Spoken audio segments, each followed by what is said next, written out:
Because this is very valid point, है ना। यदि स्टूडेंट्स पहले से एक चेकलिस्ट बना के रखें ऑन द फाइनल डे, घर से निकलने के टाइम के लिए चेकलिस्ट बना के रखें, राइट। जैसे तुमने बताया कि आधार कार्ड मिस हो गया और वो शायद जरूरी था ले जाना।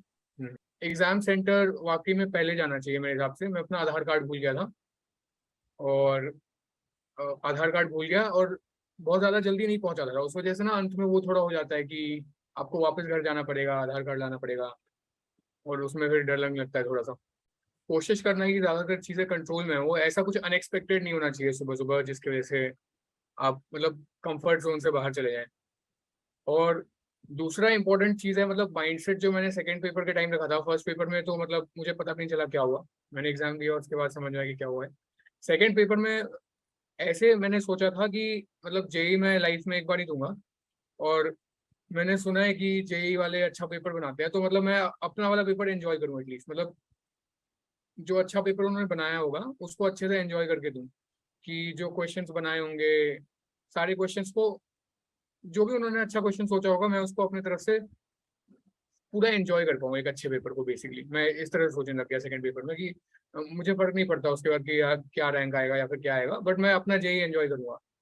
मैंने सेकंड पेपर ऐसे सोच के दिया था, तो मैंने हर क्वेश्चन को आराम से एकदम उस तरह से ही किया, प्रेशर में आगे नहीं किया कि एक क्वेश्चन कर लूंगा तो स्कोर बढ़ जाएगा, और ये इस तरह से किया ही नहीं था सेकंड पेपर में। तो मेरे हिसाब से ये कामनेस बहुत इंपॉर्टेंट है कि आप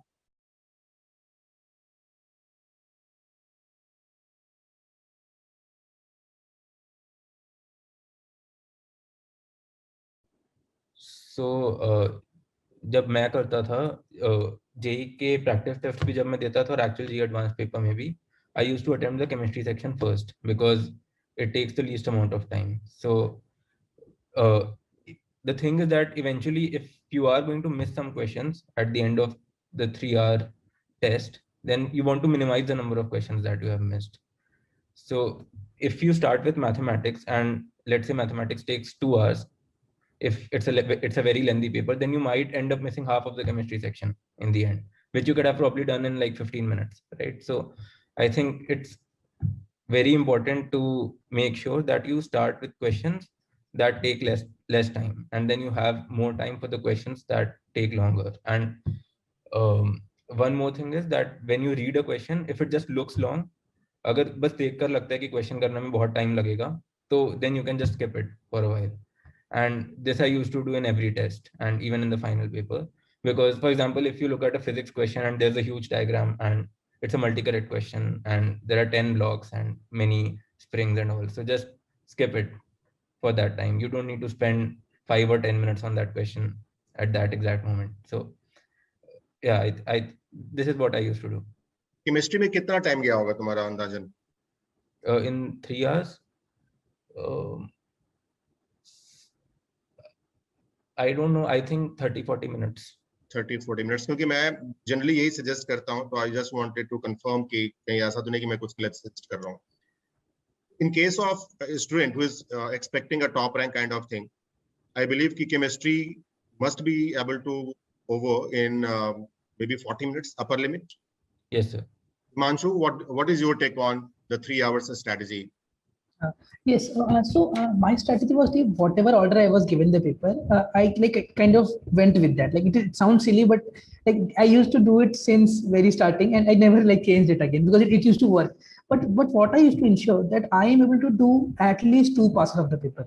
So like Archit said, I used to just read the question, and I think one reading helps you to know that you can do it in 3 minutes or it will take you time, maybe more than 5 minutes. So I used to make this distinction, and I used to read the question, and if you could not solve it, I used to just skip it.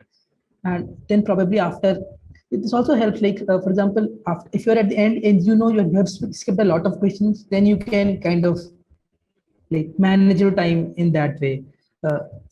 So this is what my goal used to be, that I need to complete at least 2 passes of the paper, and no matter what the order is.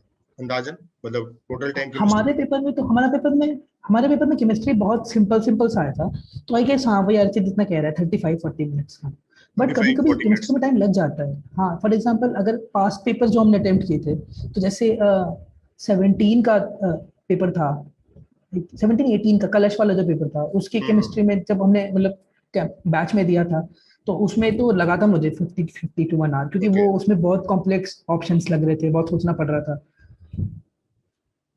तो मतलब depends. हाँ, वो occasionally मतलब chemistry थी बहुत ज्यादा tough हो जाए और and you are hoping for a rank in I mean that great rank और पूरा ही करना है उसके, इसमें छोड़ना तो नहीं है। मतलब केमिस्ट्री में आई विल नॉट सजेस्ट कि कोई क्वेश्चन हम छोड़ दें, मतलब पढ़ ही नहीं पाए, पढ़ के छोड़ना हाँ, ये तो थोड़ा बुरा होगा। हाँ हाँ मतलब मैथ्स में तो ऐसा हो सकता है कि 1-2 क्वेश्चन टाइम ही नहीं मिला, पढ़ ही नहीं पाए, बट केमिस्ट्री में ऐसा नहीं होना चाहिए ना। नहीं होना चाहिए क्योंकि केमिस्ट्री में if you know then you can score with no effort from like during the examination, so that is a good given that all questions have the same marks. So there's well, chemistry you should try to like complete it. Like if you are given three questions in 5 minutes and you have 5 minutes and like one question is remaining in each section, like try to go for the chemistry question because most likely you would be able to complete it in one line.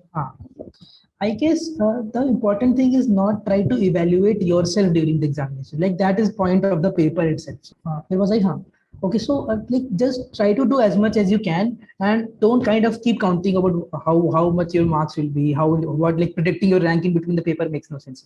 So just try to do as much questions as you can and kind of leave the result mindset at home, like before coming to the examination. Like your only optimization problem there is to like maximize your score no matter how much.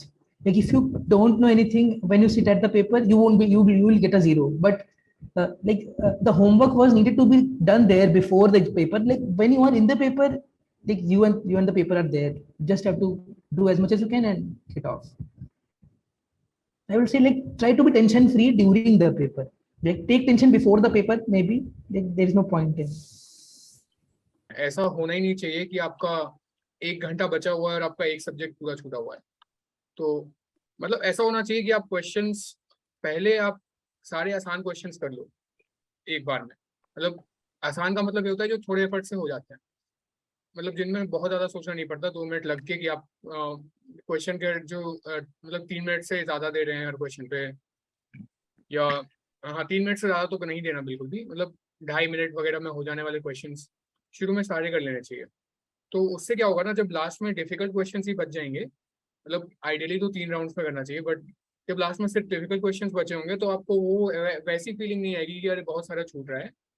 आपको पता होगा कि जो छूट रहा है वो मुश्किल है और उनमें से कुछ ही कुछ कर पाऊंगा मैं, वो वैसे भी मुश्किल थे, मेरे से छूट ही जाते हैं। और बाकी लोगों ने आसान वाले छोड़े होंगे, अगर उन्होंने सही से प्लान नहीं किया होगा तो आसान वाले ज्यादा क्वेश्चन छोड़े होंगे, मैंने कम से कम मुश्किल छोड़े हैं, कम छोड़े हैं। Adarsh, anything you like to add on this? Yes, मैं ये बोलना चाहूँगा कि जैसे ओलंपिक्स में होता है ना कि वो लोग 4 साल एक इवेंट के लिए प्रिपेयर करते हैं। मतलब ऐसा करते हैं कि अगर 100 मीटर स्विमिंग है तो 4 साल उन्होंने स्विम किया है उस इवेंट के लिए, और ओलंपिक के दिन भी एग्जैक्ट वही रेप्लिकेट करना होता है उनको, बस जो प्रैक्टिस किया है उस चीज़ को रेप्लिकेट करना होता है, उसमें कुछ ऐड नहीं करना होता। और उसी चीज़ के लिए आप प्रैक्टिस कर रहे होते हैं हर रोज, हर उसी में प्रैक्टिस का इफेक्ट भी दिखेगा। अगर आप कुछ नया करने लग जाए उस दिन, तो जो आपकी प्रैक्टिस है वो बेसिकली तो आपका मसल मेमोरी जो है वो सब चीज़ें आपकी यूज नहीं होंगी क्योंकि आप कुछ नया कर रहे हैं उसमें। तो वही मैं बोलूँगा, अगर आप 100-200 टेस्ट दे चुके हैं तो आप ये और उनमें जो आप जैसा बिहेव करते हैं, कोशिश करिए कि एग्जाम के टाइम भी आप एग्जैक्टली वैसा ही बिहेव कर रहे हो। मतलब अगर आप डबल चेक करते हैं वहाँ पे तो यहाँ कर सकते हैं, बट अगर आप नहीं करते हैं नॉर्मल किसी टेस्ट में तो यहाँ पे भी डबल चेक नहीं करना है, क्योंकि अगर वहां पे आप अच्छा परफॉर्म कर लेते हैं, जितना भी परसेंट आपका एक्यूरेसी रहता है वो यहाँ पे भी रह जाएगा। Given that you don't do anything different, आप अपने दिमाग में मत रखिए कि कुछ जेईई एडवांस है, ये अलग एग्जाम है और इसमें मेरे को कुछ अलग करना है या 2 बार चेक करना है। तो वो सब जैसे ही करना शुरू करेंगे और भी चीज़ें गड़बड़ होने लग जाएंगी। तो you just have to replicate exactly the test that you have been giving. There might be 100-200 of them and they are sufficient I think to give you an idea कि तुम्हें कैसे बिहेव करना है एग्जाम के time पे।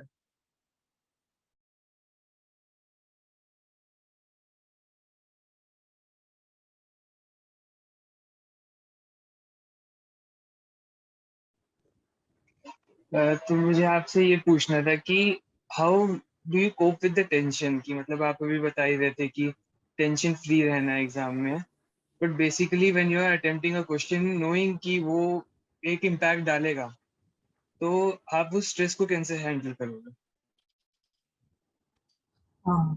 that is a good question, I would say. But like like it comes with practice, like that's why all this AITS and all this is why they are made. Like that's why like I am saying that like do give mock tests, do all, because you need to be in that mindset. Relaxed awareness. I just like kind of read this term very recently, and I like kind of struck to me that this is very important for success overall. Like it's relaxed, like you need to be relaxed and aware of what's going on at the same time. Sir, so what I would say is that, so if the question is how to be relaxed while solving a question, then you should realize one thing, that this is not the first time that you're solving a question in a test.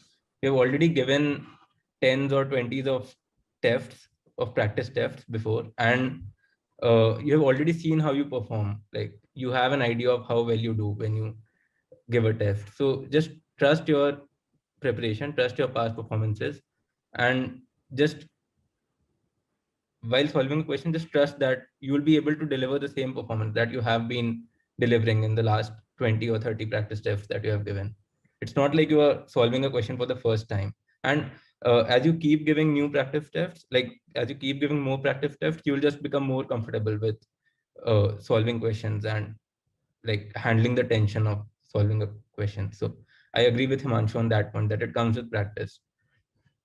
तो paper देते समय जो चीज सबसे ज्यादा help करती है वो ये होती है कि तुमने पहले कितने पेपर्स दिए हुए हैं, और मतलब जब तुम एक पेपर दे रहे हो उस पेपर के परफॉर्मेंस से खुद को इवैल्यूएट तुम तब नहीं करोगे अगर तुमने बहुत सारे पेपर्स पहले दे रखे हैं and you have already evaluated yourself based on those papers. So if you have already given 20 or 30 practice tests, then you can be confident that you'll perform well in the next paper, and then you'll be much less nervous giving the next paper. So the best way to deal with it is to give as many practice tests as you can, and whenever you give a practice test the next time, just try to be conscious of the fact that you're not worrying too much about how you're performing in that paper, and just focus on the questions. Just मतलब बस questions के बारे में सोचो और subjects के बारे में सोचो, और try to enjoy solving the problems and try to enjoy scoring those marks, and your focus should only be to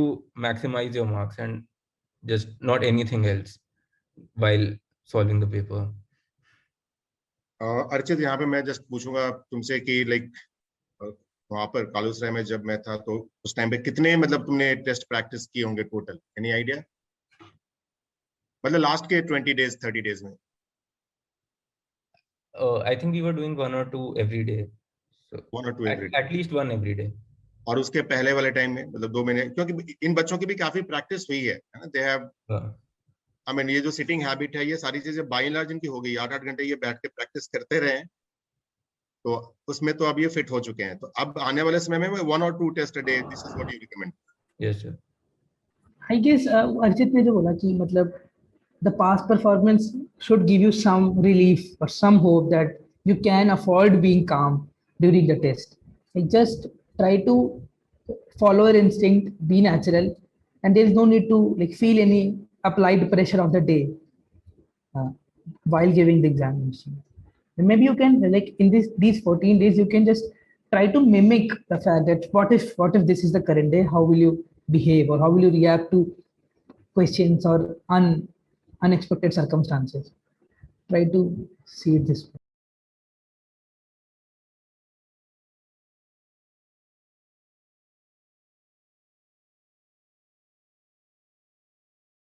तो देयर आर 2 क्वेश्चंस है ना.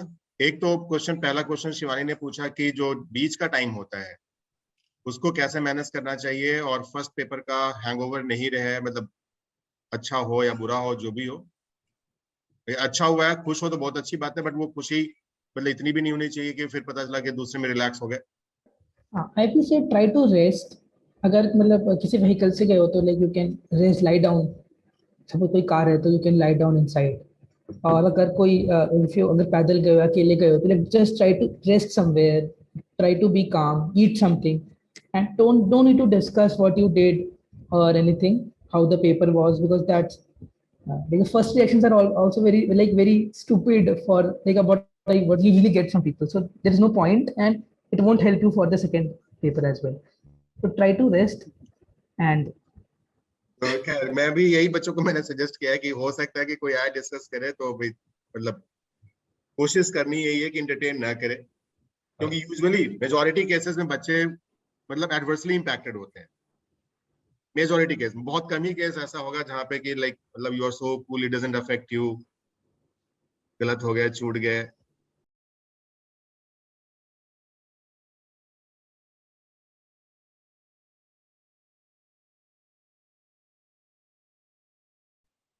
कि थोड़ा सा इससे कैजुअल मिस्टेक्स होता है, राइट? मतलब मार्क करना था बी, कर दिया सी, राइट? तो ये ऐसी मिस्टेक्स नहीं हो, इसकी वजह से इसका जो पहला सब्जेक्ट है जो भी कर रहा है, यदि फिजिक्स कर रहा है तो पहले सब्जेक्ट में थोड़ा ज्यादा टाइम चला जाता है ना, डबल चेक करने के पॉइंट ऑफ व्यू से। और चूंकि पहले सब्जेक्ट में ज्यादा टाइम चला गया तो नेचुरली आखिर जाते जाते थोड़े से क्वेश्चंस रह जाते हैं। This is what you are trying to say. Yes sir. तो इस प्रॉब्लम को कैसे टेक केयर करना है, तो इसको Aanya, will you like to take this question? Yes sir, मेरे साथ भी हुआ है। मतलब एक बार कभी पेपर अच्छा नहीं गया तो ऑब्सेशन होने लग जाती है कि बी मार्क करना था, सी मार्क कर दिया, फिर बार बार उसी क्वेश्चन पे आते रहते हैं, चेक करते हैं कि उसी को मार्क किया है। मल्टी करेक्ट में और प्रॉब्लम होती है क्योंकि काउंट रखना पड़ता है कितने ऑप्शंस मार्क किए हैं, तो होता है, मुश्किल होता है।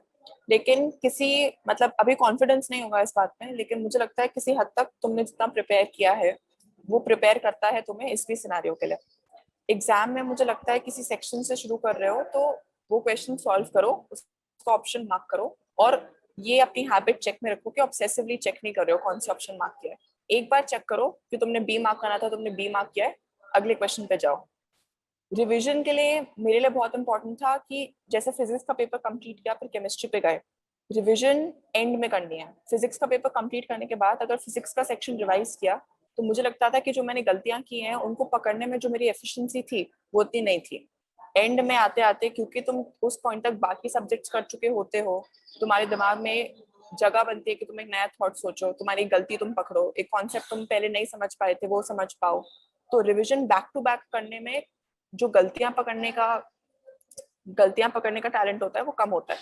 तो मुझे लगता है पेपर सॉल्व करो सेक्शन बाय सेक्शन, सेक्शंस के बीच में शिफ्ट मत करो, उससे टेंशन भी बढ़ती है, उससे एफिशिएंसी कम होती है। और एंड में एक बार जिस सेक्शन से तुमने शुरू किया था उसको रिवाइज करो, उसी ऑर्डर में रिवाइज करो ताकि वो फ्रेशनेस तुम्हारे दिमाग में रहे।